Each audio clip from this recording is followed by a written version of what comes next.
Our last story tonight is from the Democratic Republic of Congo. This Central African country is witnessing a new crisis, the outbreak of a mystery disease. No one knows what the illness really is, but it is spreading rapidly across the country. In about a month, there have been 431 cases and 53 people have died. So far, only three things are clear. First, in most cases, victims die within 48 hours. Second, the disease comes from a virus. And third, it all began after 3 children ate a bat. Our next report tells you more. It all started on January 21st in the village of Boloko in the Democratic Republic of Congo. 3 children ate a bat. All 3 died within 48 hours. But this was just the beginning. The disease started spreading, and now, about 5 weeks later, the outbreak has affected at least 431 people and rapidly killed 53 people. Yet no one knows what this disease is. It's being called a mystery illness.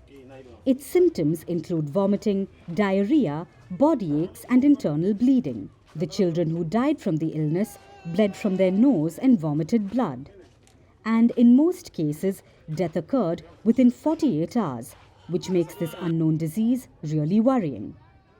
So doctors are scrambling to help patients recover. And while they don't know what the illness is yet, they say that the symptoms are that of a hemorrhagic fever. This is commonly linked to deadly viruses such as Ebola, dengue, Marburg and yellow fever. Though these known viruses have been ruled out in the case of the DR Congo's current outbreak. So far, only one clue promises answers: the link to a bat. Viruses in bats are known to cause a number of diseases in humans. They are considered natural reservoirs for viruses like Ebola and Marburg, which are also the source of ongoing outbreaks in the region. Plus, a bat virus is increasingly considered a precursor to the COVID-19 virus, which shut down the world, impacted billions of people, and killed millions of victims. Now, about 2 years since the Wuhan virus pandemic ended, that painful memory continues to hang over the world. But this is not a new problem. Humans have always caught diseases from animals. Over the past 50 years, there have been a range of infectious diseases. For instance, the HIV/AIDS crisis of the 1980s originated from great apes. The avian flu pandemic of the early 2000s came from birds. In 2009, pigs gave us the swine flu pandemic.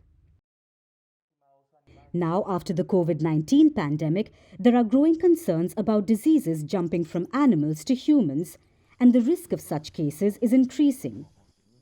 For instance, in Africa, the number of such outbreaks have surged by more than 60% over the last decade, and this phenomenon can be witnessed globally, mostly thanks to deforestation, climate change, and habitat decline. These problems are forcing humans and animals into close contact.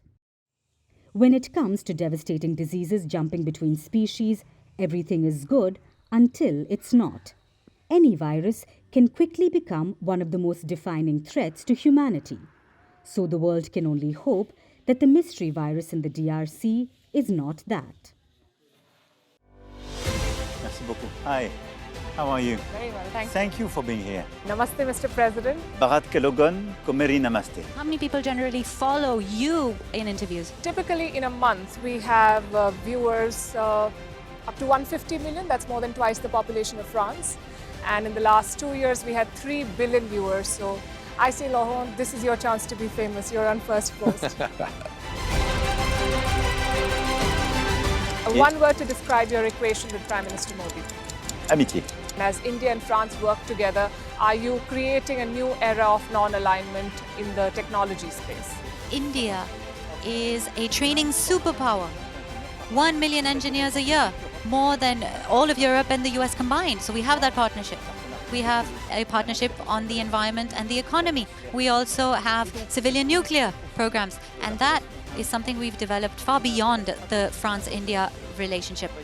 So we want to work together on AI. And then comes China with its DeepSeek, creating models at a fraction of the cost. Did that innovation take you by surprise? Did that breakthrough make you sit up and think, what did the Chinese do and how?